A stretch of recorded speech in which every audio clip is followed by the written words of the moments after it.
suis pas venu seul. Je suis venu accompagné de deux figures de la droite, deux visages de la victoire. Je voudrais vraiment que vous les saluiez. Elles ont gagné dans des conditions très très difficiles.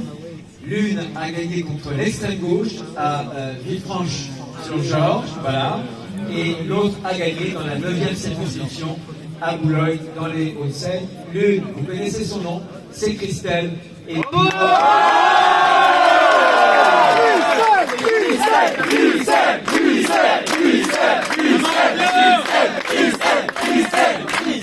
elle va s'adresser directement à vous. Merci beaucoup, monsieur le ministre, cher Bruno. Merci beaucoup. Je suis très touchée par autant d'attention. Pour tout dire, je n'avais absolument pas mesuré l'ampleur qu'avait pris ce combat pour Villeneuve-Saint-Georges. Et c'est pour moi une grande fierté. Bravo!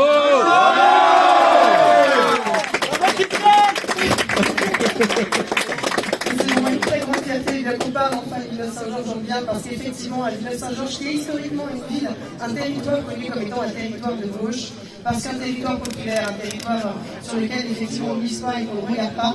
Et aujourd'hui, c'est la fierté de beaucoup de Français, parce que chez nous, on a dit non. On a dit non à ces idéologies du chaos. On a dit non à ce qui ne fonctionne pas et ce dont les Français ne veulent plus. Alors encore une fois, merci. Merci pour ton soutien aussi, qui a énormément compté sur cette campagne. Parce que les Français ont droit aux questions de sécurité, ils ont le droit de vivre bien. C'est ce qui nous a permis de gagner. Et c'est cette ambition qu'on porte au-delà maintenant de tout notre territoire, au travers de ta candidature. Merci beaucoup, j'arrêterai là. Merci beaucoup. Merci donc à Christelle, la nouvelle maire de Villeneuve-Saint-Georges. Et elle a fait un tour municipal ce soir. Elle a quitté, elle a rejoint peut-être. Voilà, je voudrais vraiment la remercier. Et vous allez aussi saluer une nouvelle députée de la 9e circonscription à Boulogne, Elisabeth. Ouais!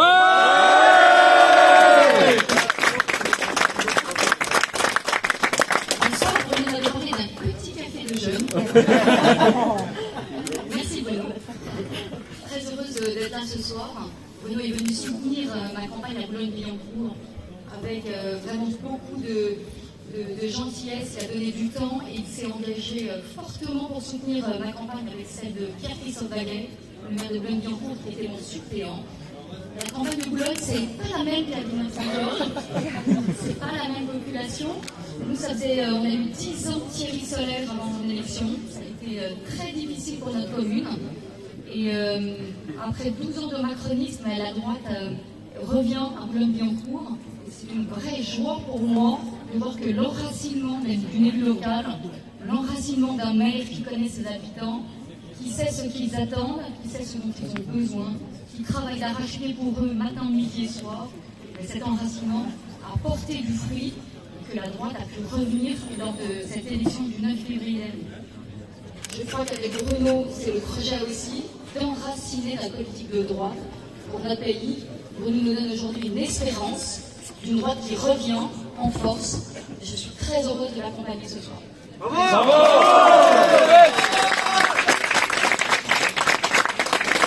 Merci. Alors Elisabeth a regagné l'Assemblée dans très peu de temps, puisqu'elle a été, si j'ose dire, désignée d'office comme volontaire pour faire la séance de nuit ce soir. C'est ça. Bon cadeau. Il y a un bisutage à l'Assemblée nationale. Et puis Christelle va aussi gagner sa belle mairie de Villefranche-sur-Georges. Les amis, merci d'être ici ce soir. Ces deux visages, c'est le visage d'une double victoire, une belle victoire que nous avons acquise cet hiver, au creux de l'hiver, mais qui annonce le printemps de la droite. C'est ce dont je voudrais vous parler ce soir brièvement, parce que vous êtes les uns sur les autres, vous êtes venus nombreux, je vous ai fait un peu attendre, mais si j'ai décidé de m'engager, c'est parce que je sens très très bien que depuis des semaines et des mois, une sorte de fierté des hommes et des femmes dont les convictions se situent à droite s'est levée dans le pays. Cette fierté, je veux la consolider.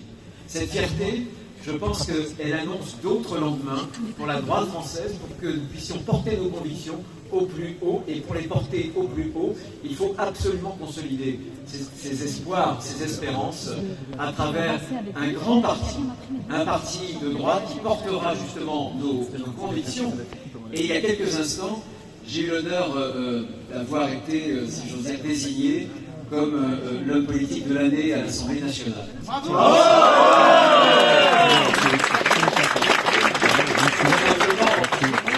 Ce que j'ai dit très rapidement aujourd'hui, c'est la chose suivante, c'est qu'en réalité, ils ont couronné, ils ont désigné une figure, un homme politique qui vient du monde d'avant.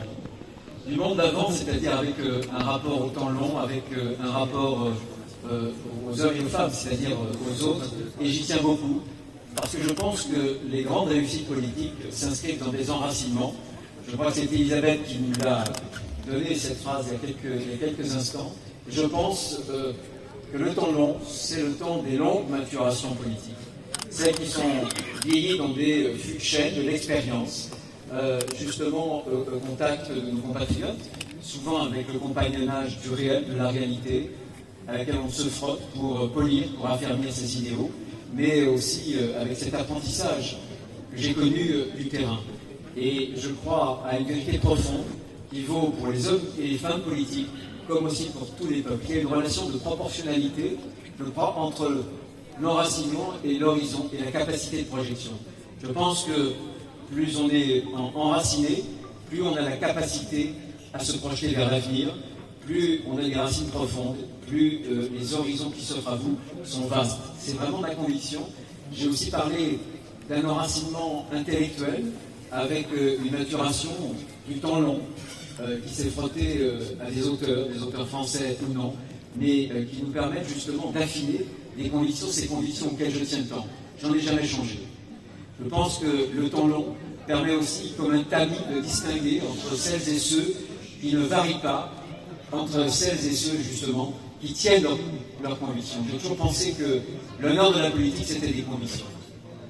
Mes convictions, ce sont aussi les vôtres. C'est celles que je veux voir porter au sein de notre famille politique et demain, bien entendu, pour notre pays. Parce que je pense que lorsque je suis arrivé à Beauvau, lorsque il y a eu la passation de pouvoir de mon ministère, je l'avais dit, je l'avais réfléchi, nous n'avions pas et nous n'avons toujours pas, avec cette arithmétique désespérante de l'Assemblée nationale, nous n'avons pas de majorité absolue. Mais il y a dans le pays une majorité nationale, comme aurait dit le général de Gaulle, de Françaises et de Français qui partagent nos convictions, qui veulent de la sécurité, qui veulent que l'État rétablisse une politique d'autorité, l'ordre public. Une majorité de Françaises et de Français qui veulent que le travail paye plus que l'assistanat, une majorité de Françaises et de Français qui veulent que l'école ne déconstruise pas des savoirs, mais qu'au contraire, l'école transmette des savoirs. Bravo! Ce sont ces convictions que j'ai toujours portées, ces convictions que je veux porter au plus haut avec notre mouvement politique, que je veux élargir. Je ne fais la guerre à personne. Je ne m'engage pas aujourd'hui pour un combat. Je ne m'engage pas pour faire la guerre à quiconque. Je pense que précisément, la vie démocratique, je pense que l'élection a été inventée il y a très longtemps en Grèce, non pas pour faire la guerre, mais au contraire pour déterminer des grands choix collectifs dans la paix, dans l'apaisement. Voter, ça n'est pas diviser. Une élection, ça permet, dans une compétition qui sera loyale, d'accepter un certain nombre de règles, de les respecter et de choisir finalement le meilleur, celui qui portera nos valeurs, celui qui portera très haut nos couleurs. Je suis candidat vis-à-vis de personne d'autre, je suis candidat pour nos idées, je suis candidat pour notre famille politique, pour l'élargir, pour que cette fierté française que je ressens semaine après semaine, mois après mois, depuis 4 mois que je suis ministre de l'Intérieur, où je rencontre de nombreux Français, et je vois bien qu'aujourd'hui, la France attend nos convictions, elle attend nos solutions, et elle attend nos propositions. Quand je suis... Vous savez, quand je suis entré au gouvernement, je vous l'ai déjà dit sur la péniche il y a quelques jours, j'avais pris cet engagement de ne pas me trahir et de ne jamais trahir les Françaises et les Français qui croient en nous. J'avais aussi une promesse intérieure qui était de ne pas me laisser engourdir par le pouvoir et de tenter de bousculer les conformismes, de bousculer aussi tous les immobilismes que peut créer, que peut susciter cette torpeur quand on accède aux responsabilités gouvernementales.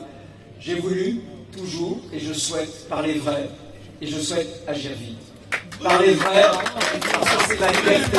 Président, Bruno, président, Bruno, président, Bruno, président, Bruno, président, Bruno, président, Bruno, président, Bruno, président, Bruno, président, Bruno, président.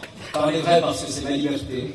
Ma liberté, c'est de dire ce que je pense. Et quand je dis ce que je pense, y compris lorsque je suscite des polémiques, les Français m'entendent, les Français m'écoutent, ils nous comprennent et ils nous suivent. Je pense que, et je le redis ce soir, de façon très solennelle, la crise française de la démocratie, c'est d'abord une crise de la parole publique. Une parole qui ne porte plus et une parole qui n'agit plus. Une parole qui ne porte plus parce que c'est une parole qui cherche parfois à édulcorer, voire même à cacher la réalité. Une parole qui n'agit plus parce que c'est souvent une parole qui est insincère.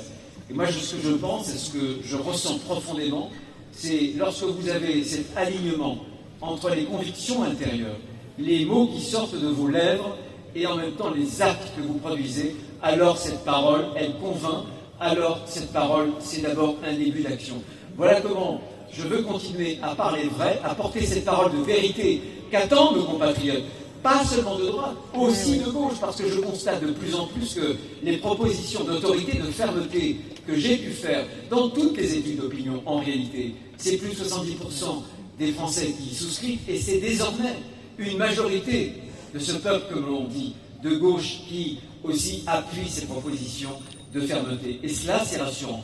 Parler vrai, agir vite, parce qu'il n'y a pas le temps, parce qu'on arrive en bout de cycle, et que, avec vous, je veux semer ces convictions, parce que je sais qu'elles grandiront, je ne sais pas. Je suis un semeur, je ne sais pas si je pourrais moissonner, mais si je veux me battre dès aujourd'hui, mes jeunes amis, c'est d'abord pour vous. Pour que demain vous soyez fiers. Pour que demain vous soyez fiers.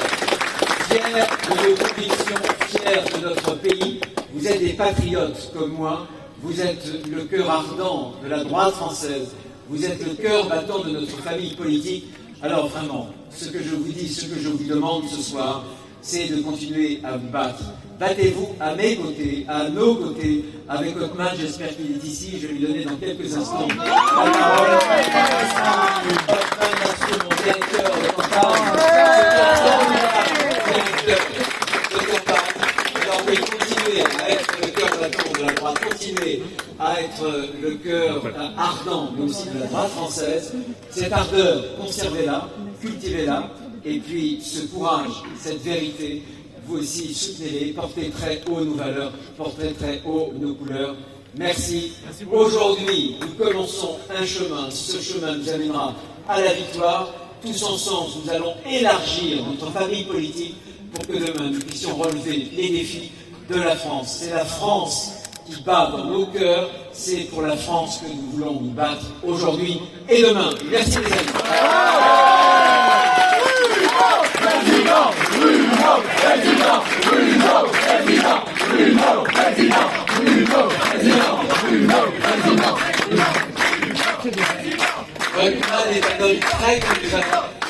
Et je voudrais lui passer le micro à ma suite, mais où est Othman? Othman, Othman, Othman, Othman, Othman, Othman a réservé une mise en scène scénographique pour arriver solennellement. Je voudrais vraiment vous remercier en mon nom.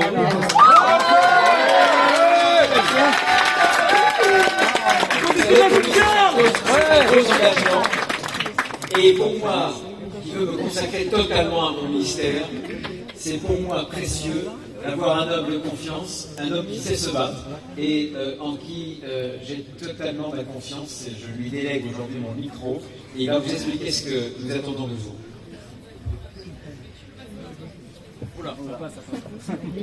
Merci Bruno, bonsoir à toutes et à tous. Je ne suis pas certain que ça va beaucoup intéresser les caméras puisqu'on va aussi parler de choses très opérationnelles, chers amis, parce qu'une campagne, ça s'organise.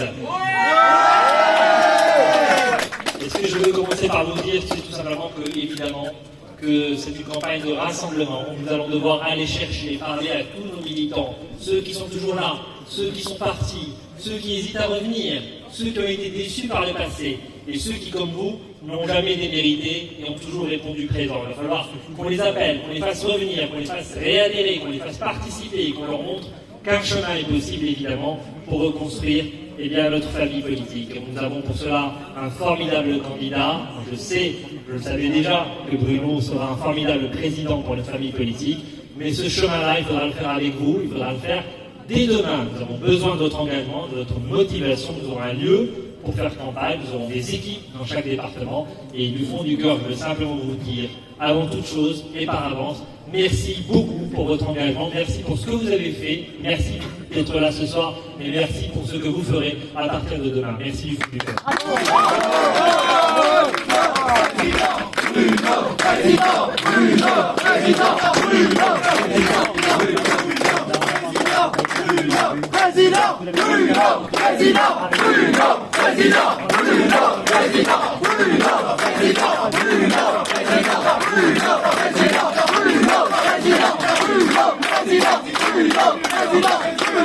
Les amis, un dernier mot pour vous dire que la campagne commence dès ce soir, dès demain matin. Je compte sur entre vous, justement, pour convaincre, pour faire adhérer à nouveau et pour porter ma candidature, votre candidature, parce que à travers moi, c'est votre candidature que je veux porter. Ce que je souhaite, moi, c'est que notre parti se réveille, que notre parti se réforme, qu'il se modernise, et surtout, ce que je veux, c'est rendre le parti, notre parti, à ses militants, pas au Japon. Merci en tout cas de votre soutien et sous la direction de Fman, merci encore de vous mettre en mouvement. Merci.